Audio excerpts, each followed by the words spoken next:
All right, this week on the podcast, I'm joined by Josh Hrehovcik. He is the retro road tripper, writer, photographer, produced some books. I think he has 9 of them now about road trips he's taken in southern Maine, goes down to Seacoast, New Hampshire, highlights landmarks and hotspots for visiting. And he shares a story of how it all got started, but interesting guy. And it's been cool to get to know him, talk a little bit about how he's grown his following, considering what I'm trying to do with the podcast. So he's a little bit ahead of me. He's been on TV a bunch of times, done some commercials. So really interesting guy, funny guy. I think you'll like this one a lot if you're up for something a little bit different. So this is the Randy.forcier podcast. Like I say every week, if you could do me a favor and subscribe, it takes a second to click the follow or subscribe button on Spotify, YouTube, or Apple. Appreciate the support. Thanks for checking out the pod. And here's Josh.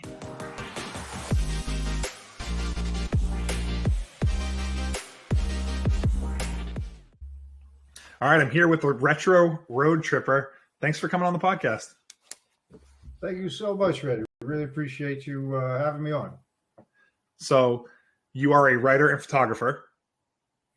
That's your background? Well, I'm a photographer, and my books do have some writing in it.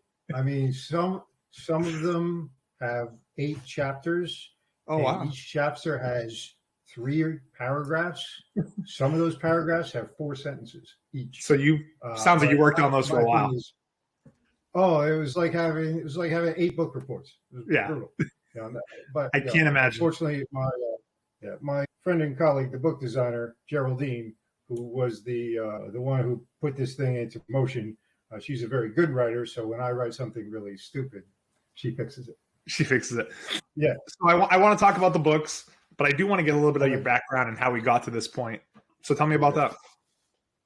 Well, I would love to tell you that these books were all part of a cunning plan that I had put together a long time ago, and everything has gone very smoothly. But in fact, the reason that the Retro Road Trip book series is around, and we have 9 books now, is because I got an Instagram account to convince my cousins from New Jersey to come visit me and my parents in Maine. Yep. Some of them had never been, and I'm telling them how beautiful Maine is. As you know, we live in a beautiful place. Yep. And so, long time, back in 2018, 2019, I take a nice picture, and I text it to them. Mm-hmm. I have a lot of cousins, and I realized rather too late that was really annoying. And if I continued with this, I'm never getting any Christmas presents, no birthday cards. And then I said, hey, Einstein, there's this thing called Instagram. It's perfect. Put your pictures up there. They can look at it when they feel like it. Brilliant. Not that it took long. Yeah, it took long. Anyway, so I'm putting pictures up on Instagram, southern Maine, New Hampshire.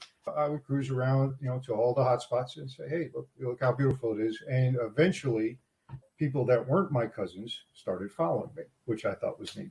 Mm-hmm. And then I got a call from my friend and colleague, Geraldine Aikman, and she said to me, I want to do a book of your photographs. To which I replied, first, you're kidding, because I don't understand.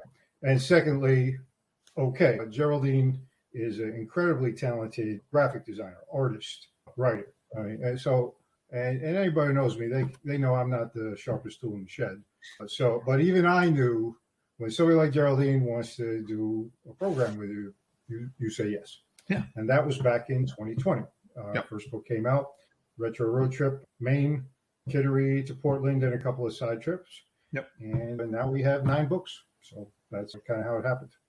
So the photography piece even then was a hobby, though, with your cousins, just trying to learn. Yeah. It's not like you've been a photographer for your whole life at the same time. Well, I took one course as a junior in high school in photography with film in the darkroom, and I didn't do well. I also was a cinema major for one very long semester in college until my college career was tragically cut short due to the fact that I was a very poor student. So, tragically, that's about it, right? But other than that, it's just, hey, look at that, that's pretty. Let's check it out. Yeah. So Geraldine obviously liked it, and to the point that she thought you guys could do some books, and Obviously, that's grown to the point that you have 9 books now, so it's pretty impressive. Like, what were your hopes when you first started this? Like, where do you think it would go? Okay, I'll do that for fun, and then all of a sudden it just took off, and 9 books later, or like, do you even know where it's going at this point? Well, I do have some rather grandiose plans. We have made 3 commercials, TV commercials for local attractions around here.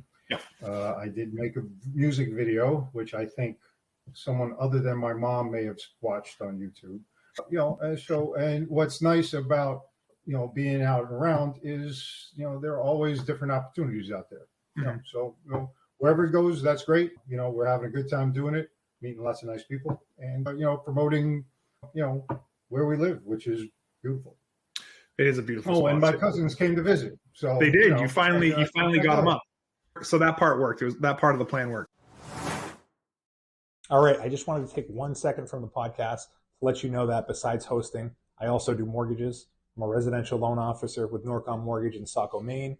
If you or anyone you know is thinking about buying a home in 2024 or refinancing as rates are coming down, please feel free to reach out to me and I'd be happy to help. My contact information is in the description below. Thanks, and back to the pod.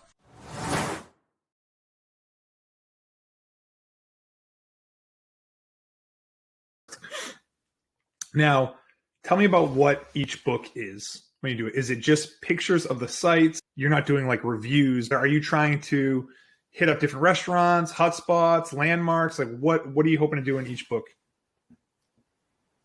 What I really hope would happen is somebody who has never visited Southern Maine or New Hampshire gets the book and says, I want to go visit there. And it could be a restaurant, but it could just be, a quiet beach or a Nubble Light, or, we have a whole book about the Seashore Trolley Museum, which is, has the largest collection of public transportation vehicles in the world. And it's here in Kennebunkport. That's a great spot to highlight that place. Oh, it's fantastic. Yeah. So if somebody sees the book or sees one of my photographs on Instagram and says, hey, I'm going to go check that out, I feel like I've done a good job. So, definitely. That's pretty much it. Now, do you have any memorable experiences that you want to share from, some of these road trips that you've done? Well, it's funny. I was thinking about that the other day, and I think one of my favorite ones comes from our first book, Retro Road Trip, Kittery to Portland. And I was at York Harbor Beach, and it was a very windy day, and there were a lot of waves. And I got up and I said, I'm going to get a picture of a real big wave. And I don't know why, but every time I go to take wave pictures, I put the camera to the left, and then all the waves come to the right. And then I'm like, I'm not moving. I know it's coming. I wait, and they come to the right, And then a cave, I go to the right. And this time I went to the right, and I said, wow, this one really sounds loud. And I turned, and it went right over the top of me. Well, absolutely wiped me out. Oh my God. So you're in the water at this point. Well, I wasn't planning on it, but for all of you looking at home, that's what happened. So. Oh yeah, did you lose the camera? Yeah, so I remember that one, but I do absolutely remember saying to myself, that one sounds loud. Only half a second later to get totally taken out. It was, head to toe soaked. And that's from, our first book. So that's, that's pretty nice. This one I remember. Have you met some cool people along the way doing it?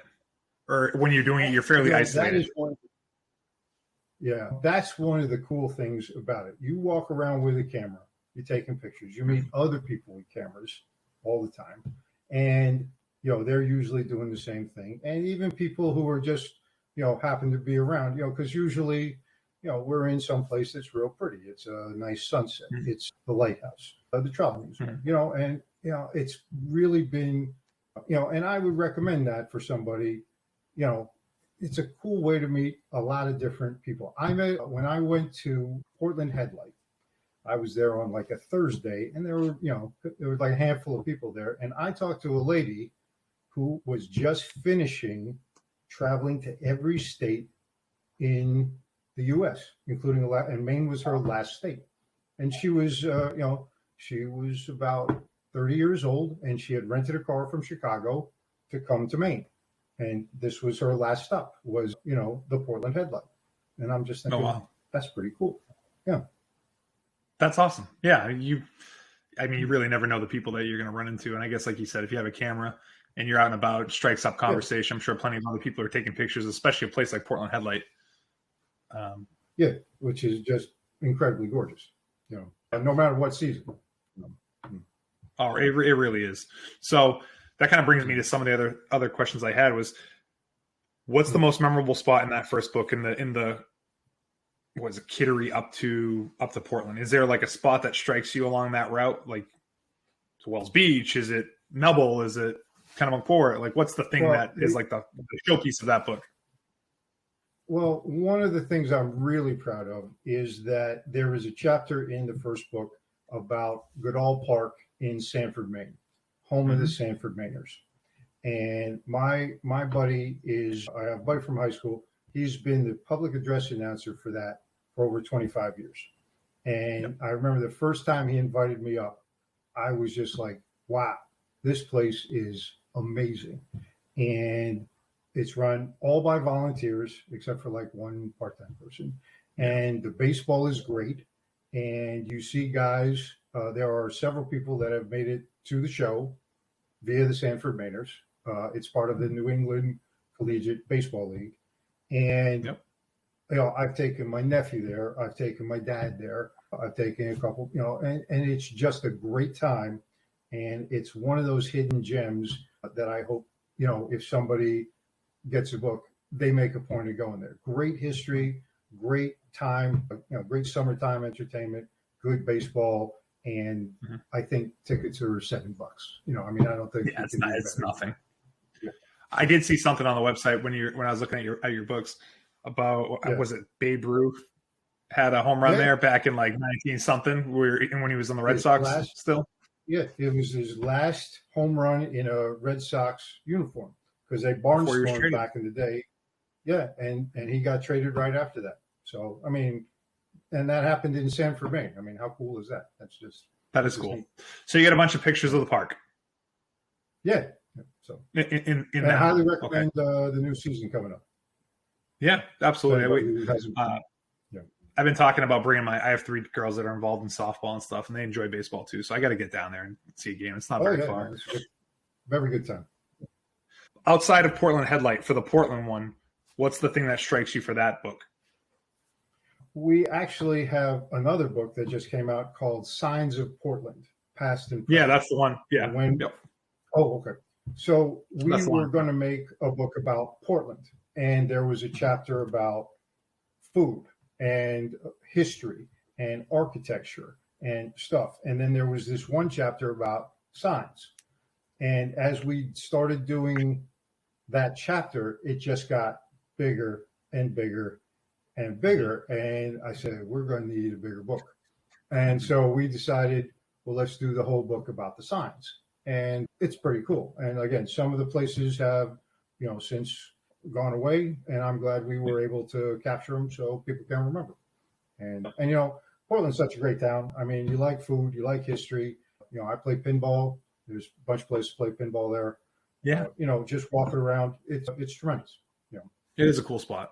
It's definitely on the list of highly desirable cities to live in the country. When you see those lists posted every so often, it's like Portland's top 5 and definitely like one of those top handfuls when it comes to the food scene in Portland. It's really good. So to capture some of those pictures, especially for people away or people stopping by and they want to grab a souvenir, grab your book to cherish some of those memories. So how about this? Well, you did one on cars. So that one's a little bit, seems like an outlier compared to the other ones where it's more focused around geography. Tell me about the one that you did on the cars. Well, that one was for me. I like cars. I had a bunch of them. We have up the road here in Arundel, the Maine Classic Car Museum, which is fantastic, top notch. And what's great about that is there are no velvet ropes. I remember being nervous standing around this Tucker, of which there are only 40 something in the entire world. And I'm right there. And if I trip and fall or do something, and so that was one of them. Up in Laconia, is the Northeast Motorsports Museum, right down the road from the Loudon Raceway. Again, all run by volunteers, strictly a labor of love. I mean, they have sprint cars, dragsters, motorcycles, just very, very cool stuff. And, so I had those two as sort of the anchor, but then there were just other cool cars that I'd managed to get pictures of car shows and on my travels. And, so that one, that one was, kind of a vanity project, but, anybody knows me knows how vain I am. So. But I mean, if it's something you enjoy, why not? There is that place in Scarborough, right? Too, isn't there a classic car place in Scarborough? I feel like people have been telling me about a place in Scarborough.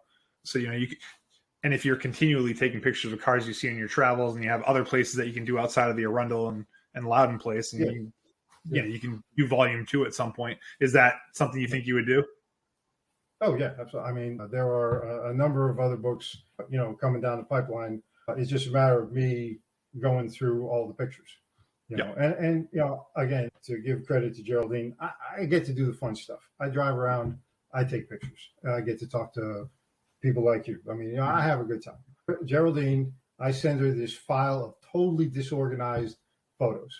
I say, hey, here you go. And she makes it into something that people could really like. And she also edits my writing so I don't sound like, a total, Yeah, I do know what you mean. Trust me. I need someone. I need a Geraldine in my life, for that reason. What do you think's coming down? Like, are you doing something in the mid coast or lakes region or mountains of New Hampshire or something? Or that's a great question because Maine is so big, and I've only hit a small fraction of it. And I want to go. 2 years ago, a buddy of mine, we went up to Acadia and, Bar Harbor, and it was just fantastic. I want to do that. And the same buddy of mine from high school, we have talked about, and someday we're going to do it. We're going to take Route 1 from the bottom of Maine in Kittery. We're going to take it all the way up to Fort Kent. Now, I don't know how long it's going to take. We've even talked about buying a old school station wagon to make the trip. National Lampoon's Vacation, something like that. And if we did that, not only would I make probably a book about it, but I would take my 3 months of film school experience and turn it into a documentary. That's, someday I'd really like to do that. That would be cool because there's so many different downtowns that you're going through along the trip. Oh, obviously, Route 1. Yeah. And I honestly, I've never been past Bangor.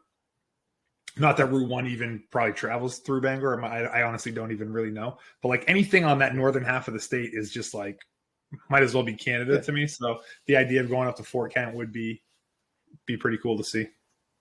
Yeah. And, as long as you had plenty of time and no shot clock, then, that would be the way to do it. Definitely, yeah. But like the Bar Harbor area, Acadia especially. I mean, Acadia is beautiful. It really is. Like it's a nice little treasure that we have in Maine. Yeah. So, I mean, you definitely have a lot of potential for this. So, where do you sell the book? Do you sell it just online? Do you try to get it into like these gift stores in different communities? How does that work? We are on the interweb on our website. And also we are in bookstores from Portsmouth all the way up to Portland. Little gift shops, bookshops. There is a list of where we are on our website. And also this summer, my intention is to go on tour to every Makers Fair, Book Fair, Strawberry Fair. I mean, I haven't bought the tour bus yet. I might just start small, but and I haven't put the T-shirts together or any of that. But we're going on tour, and hopefully it'll be awesome. That's a good idea. I mean, that's like really like grassroots way to sell a book is just show up at all these different farmers markets and events and it's a good time. I mean, doing that in the summer, getting out, meeting a lot of people. We've done a little bit of it in next month, August, April. My dad and I are having a father-son author talk at the Kennebunk Senior Center. He's written a book. I've written a book, and I think it's pretty cool. Not many guys get to do the talk about their books with their dad. I'm really looking forward to that. So is your dad wrote a book? A matter of, we got a little competition on who's going to sell the most books out there. and I'm pretty sure he's going to win. What's his history with writing? Has he produced a book before? Oh yeah, and he writes for the Tourist in Town newspaper here in Kennebunk. He has ghostwritten people's memoirs. He is a great illustrator. He has illustrated over a dozen children's books. Just real talented guy. And like I said, we're gonna, and I told him, I said, we may have to go on tour too, Dad. So be ready to be the Rolling Stones. That is cool that you're able to do that with him. Yeah. All right. Like, yeah, really look forward to that. Although, like I said, Dad's a pretty popular guy. I may be just, shuffled off to the side there, but yeah. You think it's the two of you walking in? There's like one stool on the stage when you get. Oh, yeah. Yep. Tell me about. I saw online that you have an Instagram contest with your brother. Like, what's that all about? So, in New Year's Day 19. And let me just make sure I emphasize this. There was no alcohol involved in this whatsoever. Don't drink and drive, kids. Just don't do it. Yeah. I had been on Instagram for a little while, and I said, I know I'm going to make a goal this New Year's Day to get more Instagram followers than my brother. Now, unfortunately, I neglected to look at how many followers he had when I made this challenge. And then when I did look, at the time I had somewhere around 210 followers. And so I fired up my brother, Noah St. John, and he had 42,000. And I'm wow. Hey, it's going to take a little longer than I anticipated. So now, in my defense, my brother has written 23 books. He goes around the world giving keynote speeches. Yep. Oh, yeah, he started before I did too. Yeah, that was that. Anyway, so now, I said, okay, let's go. It might take a little longer. And I'm pleased to report that I have reached over 3,000 followers on my Instagram account, and he's stayed at 42,000. So on a percentage basis, I'm coming for him. Again, he doesn't even know about this, nor does he care. And if he did find out about it, I'm sure he would care even less. But it's my thing. I'm going for it. Someday, Noah, I'm talking to you, coming for you. Oh, I love it. You're just throwing down the gauntlet on the podcast. Oh, yeah. So this is... And I'm sure he's shaking in his boots. I'm sure. 3,000 is great, though. Right? Like, I mean, to go from what you were at to 3,000, that's good growth. Yeah. I appreciate every one of them. And we've made a lot of nice connections all over the world. And that's what's cool. That's what's cool about Instagram. One of the things you mentioned in the email that I think now is a good time to bring it up, but tell me about your feud with Patrick Dempsey. Okay, this feud we have to put in. Okay, so 1 year, Patrick Dempsey, who by all accounts, in my understanding, is a great guy, very generous. 1 year, he donated to the Kennebunk Chamber of Commerce for their annual auction, Win a Date with Patrick Dempsey. Patrick is a local good guy. So, which was great. I donated one of my photographs, autographed, to the Kennebunk Chamber. No surprise, Patrick Dempsey's Win a Date with Patrick Dempsey was getting a lot of bids, and the money was quite impressive. Mine was not. So, just as a gag, I made a post and I said, "Listen, everyone, I understand Patrick's a good guy, and it's really nice of him to donate to the chamber, but could we close the gap just a little bit here? He's got, 30 bids, $3,000. I got nothing. Could we do something?" And so suddenly there's a flurry of bidding for Patrick Dempsey. He just, okay. And mine, not so much. So anyway, that was the first year. The second year, again, Patrick, great guy, donates another, coffee with Patrick Dempsey. And so this is the second year. I'm like, hey guys, this is the second year here. Little help, just help me out. And again, Patrick Dempsey really knocked it out of the park. And again, Patrick, my understanding, great guy. I'm sure he has no knowledge, nor does he care. But so that's why feud goes into. It's kind of like the same thing with my brother. He doesn't know. So year 3's coming up. That's a good question. I think so, and I'll be interested to see what the gap is because it seems to increase quite a bit Patrick gets a lot more. Come on, let's go. I need some But Randy it all Forcier goes, podcast you know what? The listeners. good thing is it all goes to a good cause. The chamber does a great job. He's nice to do it, but everybody wins. So, and it's just one of those goofy things that kind of came out of nowhere. And again, it's fun to engage your people, though, right? I mean, it's just throw that out there. People will laugh about it, and it's something to talk about. I mean, it's cool that you're able to do that. It goes to a good cause. Yeah, absolutely. Kennebunk Chamber of Commerce, you said. Right. Is that where you're from? Like your dad and brothers, everyone from Kennebunk? My parents moved to Kennebunk in 1970. My dad was advertising manager of the York County Coast Star back when cut and paste was literally cut and paste. I remember him doing it. I don't know how he did it, but he did. And like I said, just a beautiful place to grow up and a great place to live now. Where did the name the Retro Roadtripper come from? So back in 22, my buddies from high school, who we are known collectively as the Nerd Herd, and it fits. We took a trip down to Wildwood, New Jersey. Wildwood, New Jersey, their motto is "Party like it's 1959," and they have the old neon signs. They have a doo-wop museum, and we called this the Retro Road Trip. That's how we envisioned that, and we had a great time. Out on the Jersey Shore, beginning of summer, beautiful weather, boardwalk. It was fantastic. And so when the time came to go on Instagram, I said, okay, that's what we're going to do. And me and the Nerd Herd, if there's an old school diner, we need to find it, and that's one of the things we're looking for. We're looking for the old school is the best school. Well, your logo too is like the old car as well. It kind of gets back to the cars that we're talking about. So like retro things. Exactly. What about the on the TV stuff? So you did the 3 commercials. What were the places for? One of them was for the Sanford Mainers. Yeah. And people, I should say, men of a certain age will notice that is a homage to the famous light beer commercial featuring the one and only Bob Uecker. If you say, I must be in the front row, there is a generation of guys who know exactly what we're talking about. Yeah. And we took that and then we expanded it to one for the Seashore Trolley Museum. And then we did another one for the Torstentown newspaper, which I'm also very proud to be associated with.